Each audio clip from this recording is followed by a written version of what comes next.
সবাইকে পবিত্র রমাদানের শুভেচ্ছা। আশা করি সবাই ভালো আছেন। আসসালামু আলাইকুম।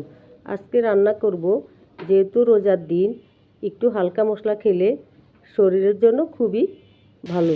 প্রথমে কড়াই বসিয়ে পরিমাণ মতো তেল দিয়ে হলুদ, মরিচ, লবণ, জিরা, ধনিয়া দিয়ে শাকগুলি ভালো করে কষিয়ে নেব। মরিচের গুঁড়ো একেবারে কম দিয়েছি, যেহেতু সারাদিন রোজা রেখে বেশি জাল খাওয়া যায় না। এরপর 5টি ডিম ভেঙে দিব। বাসায় একবার হলো এইভাবে রান্না করে খেয়ে দেখবেন, পালং শাকের ডিম খুবই ভালো লাগবে খেতে। এরপর কিছুক্ষণ রান্না করে নিব। একেবারে মাখা মাখা হলে উপরে কিছু টমেটো কুচি দিয়ে নামিয়ে নেব।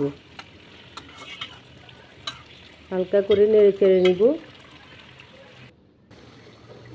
যদি আমার পালং শাকের ডিম রান্না ভালো লেগে থাকে, আশা করি সবাই লাইক, কমেন্ট, সাবস্ক্রাইব করে পাশে থাকবেন। সবাই ভালো থাকবেন, সুস্থ থাকবেন। আল্লাহ হাফেজ।